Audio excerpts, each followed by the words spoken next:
Shai. That's all praises to the Most High God in the name of His only begotten Son, who the world ignorantly calls Jesus Christ. I'm Officer Ayadana Yal of the SICARRI Phoenix, here with Soldier Yatazar. And as brothers in the truth, it's our duty to warn our people when we see them going astray, when we see them doing things like, transgressing against the laws of the Most High God. But what happens over and over again is when we find our people celebrating birthdays or other pagan holidays or eating food sacrificed to idols or various different things that people don't think is a big deal, but the Most High God said He'll destroy you for. What they'll often do is they'll say, you're being over righteous. You're doing too much. You're over righteous, right? Ecclesiastes 7 and 16. Ecclesiastes 7 and 16. Be not righteous over much, neither make thyself over wise. Why shouldest thou destroy thyself? You see, so they take that and misapply it and say that if you're correcting them, the problem is you. You're being over righteous. They don't understand what this is talking about. That's not what this is talking about. Give me 2 Timothy 4 and 3. Read through 4. People of old had the same mentality, and people of old had to get rebuked and corrected in the scriptures. 2 Timothy 4 verse 3. For the time will come when they will not endure sound doctrine, but after their own lust shall they heap to themselves teachers having itchy ears. You see that? So they're not going to listen to sound doctrine. Instead, they want to listen to the person that's telling them, oh no, sister, it's okay. Go ahead and celebrate your birthday. It's your day. Right. Oh no, brother, it's all right. Don't worry about the idols back there. They can't even do you nothing. Just go ahead and eat this food that I didn't sacrifice to this idol. They want to hear that, so they listen to those teachers, right? Go ahead. Verse 4, and they shall turn away their ears from the truth and shall be turned unto fables. And how do they turn their ears away from the truth? By hearing the truth and saying, nah, brother, you're being over righteous. I'm going to take this same Bible that you're correcting me with, and I'm going to throw a scripture taken out of context at you to say that you're in the wrong for trying to correct me, right? Give me 1 Corinthians 10 and 20. I'm going to read the 23. Book of 1 Corinthians chapter 10 verse, it's like 23. Yeah. No, start at 20. Verse 20. But I say that these things which the Gentiles sacrifice, they sacrifice to devils. So that the things that the Gentiles sacrifice, they're sacrificing to devils. Read. And not to the Most High. And I would not that ye should have fellowship with devils. You see, and that's all we're trying to tell you. Okay. We don't want you to have fellowship with devils. You might think that in celebrating Christmas, you're honoring Yahweh Shai, who the world ignorantly calls Christ. He hates that. You might think that it's no big deal if you eat a Thanksgiving dinner. The Most High God hates that. And His Son hates that. Read. Verse 21. Ye cannot drink the cup of the Lord and the cup of devils. Ye cannot be partakers of the Lord's table and of the table of devils. You see that? You're supping with devils. You're not supping with the Lord. You're not supping with the Most High. You're partaking of the table of devils. What verse was that? That was verse 21. All right, read on. Verse 22. Do we provoke the Lord to jealousy? Are we stronger than He? A lot of these brothers and sisters act like they can challenge the Lord, like they can do something to Him. Or like they can stop Him from doing something to them. You're not stronger than Yahweh. You're not stronger than the Most High God. Stop playing games with Him. Read. Verse 23. All things are lawful for me, but all things are not expedient. All things are lawful for me, but all things edify not. Now, I'm going to read that last verse again in the NLT, just for clarity's sake. Because here in the KJV, they don't put quotations on it, on what's being said as though it were somebody else and what Paul is actually saying. A lot of people get this one confused. It says, you say, I am allowed to do anything, but not everything is good for you. You say, I'm allowed to do anything, but not everything is beneficial. This is exactly what these people are doing. They're saying, I can do what I want. You're just being over-righteous by telling me that I can't.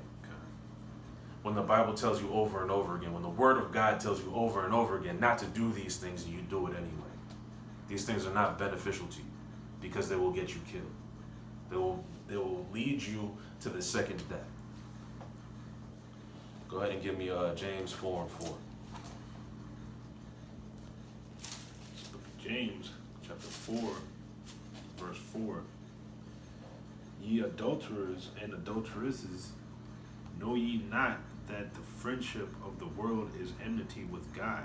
Whosoever therefore will be a friend of the world is the enemy of God. And it's like you guys aren't even afraid to be the enemy of God. Don't you know that the Most High God is going to triumph and win and defeat all his enemies? Don't you know that? This is the very same Bible that you took that phrase over righteous from tells you that. It says all that hate him are going to be destroyed. All that are against him are going to be destroyed. And if you're with him, you get glorified. Don't you want to be glorified? Or would you rather go celebrate Halloween or whatever the hell it is y'all want to do that you don't want to hear you can't do? Eat your swine or whatever other nonsense, man. It's not over righteous to try to save your brother or sister's life. It's just righteous. Give me what was that? That was James. That was it. Give me Ecclesiastes 7 and 16. Go to 17. Ecclesiastes 7. 16. 7 and 16. Ecclesiastes 7 and verse 16. So we're going to read that verse again, and we're going to read the following verse, which coincidentally they never bring up when we say, hey, don't go buy something on the Sabbath. Hey, don't, you know, eat at this Buddhist damn temple shrine. Right. Oh, but I like the fortune because who gives a damn, man? Read. Ecclesiastes 7 and 16. Be not righteous over much, neither make thyself over wise. Why shouldest thou destroy thyself? Read on. Verse 17. Be not over much wicked, neither be thou foolish. Why shouldest thou die before thy time? So y'all are being foolish. Y'all are being over much wicked. You see how one can throw out 16 and we can just throw out 17? The thing is, we have to go precept upon precept, line upon line, and prove our case, what these things actually mean. It's not just a matter of being over righteous and over wicked is whatever you want it to mean. It means what the scriptures say. If you want to just go off and do the things that Yahweh told you not to do, that is being overly wicked. It is. There's nothing that says not to be righteous. There's nothing that says not to warn your brother or sister. In fact, it says to do that. All right? Give me 1 Corinthians 3 and 18 and 19.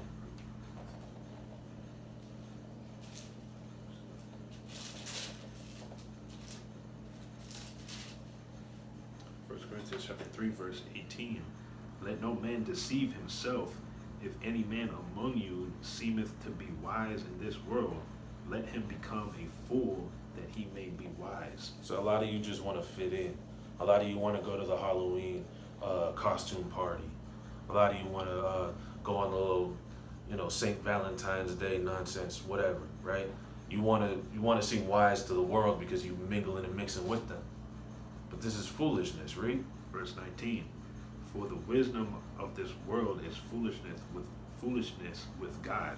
For it is written, He taketh the wise in their own craftiness. He takes the wise in their own craftiness, man. You think you're doing something slick.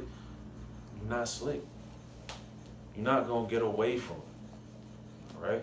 If you incur the wrath of the Most High God, the wrath of the Most High God is what you get.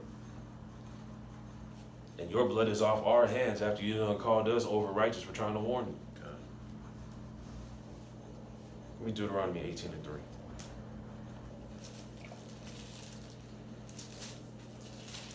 It's the book of Deuteronomy, chapter 18, and verse 3. And this shall be the priest's due from the people. Deuteronomy 18 and 3. That's 17. It says right here. That's what I'm saying. That's what I was reading.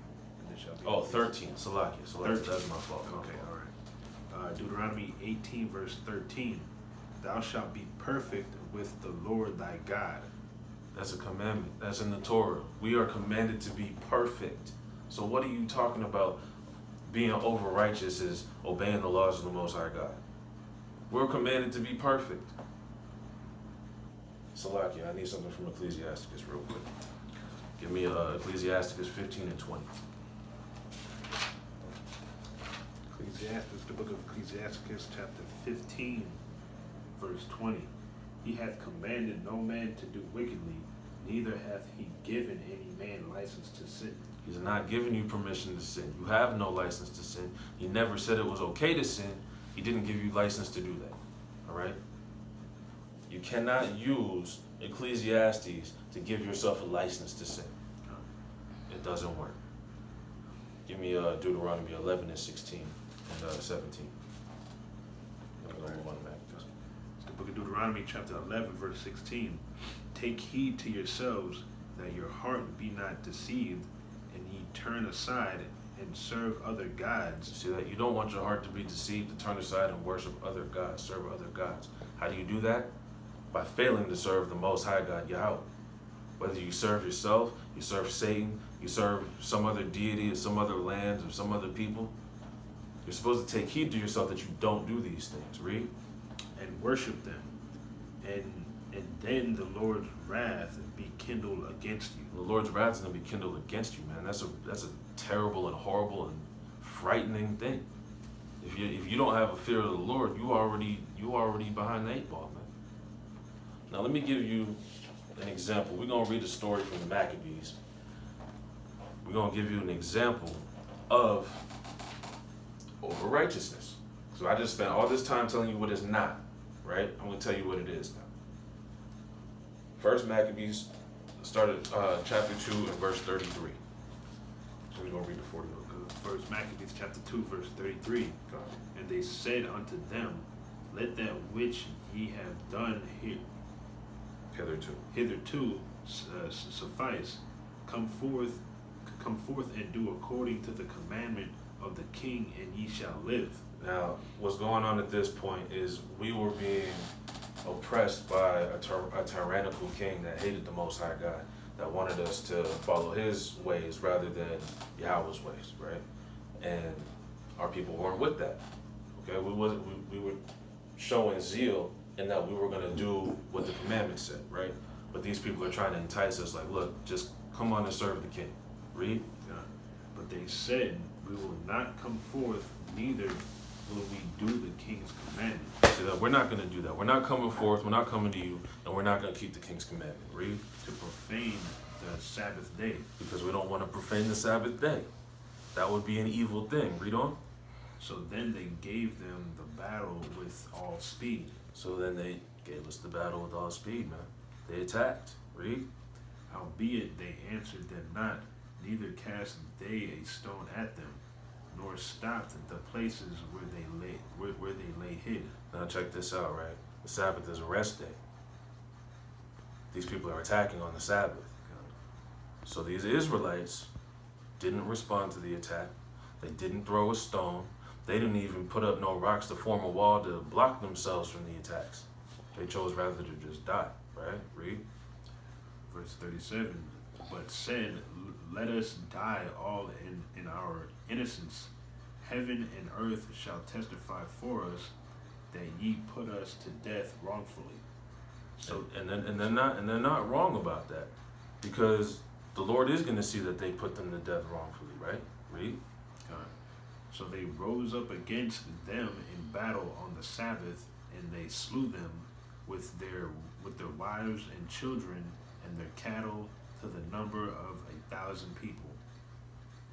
So it was a great slaughter, man. These people just chose to lay down and die. These people rolled right over them and killed them. Read. Verse 39. Now when Matthias and his friends, it's like when Mattathias and his friends understood hereof, they mourned for them right sore. So Mattathias and his friends, they were very sad to hear this, read.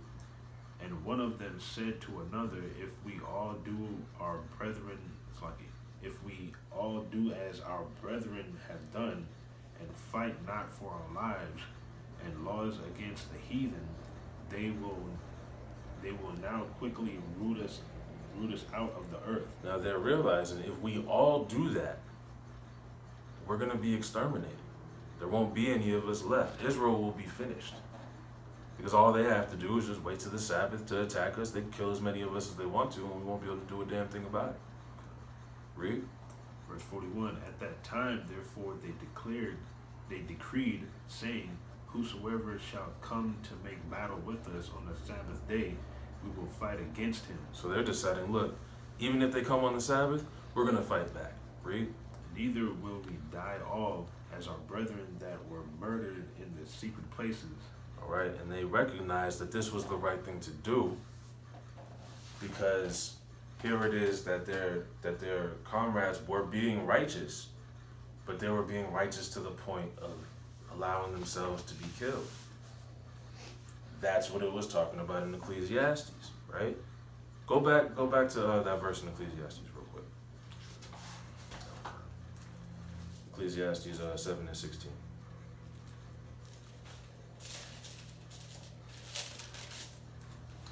Ecclesiastes 7 verse 16. Be not righteous over much, neither make thyself over wise. Why wouldest thou destroy thyself? They destroyed themselves. They destroyed themselves. They were so adamant about keeping the Sabbath to the letter that they ended up dead. That's not the point of the Sabbath. And how do we know this? How can I say this so confidently? Give me the book of Matthew. Salakia, not Matthew, Mark. Give me Mark 27, 2 and 27. It's the book of Mark chapter 2, verse 27. And he said unto them, the Sabbath was made for man, and not man for the Sabbath. So there's no sense in losing your life over it. You weren't created for the sake of the Sabbath. The Sabbath was given to you for your sake. It's supposed to be for your betterment, for your good, not for an excuse to die. All right? So that is the difference between being over righteous and over wicked. And with that, I say shalom. Shalom.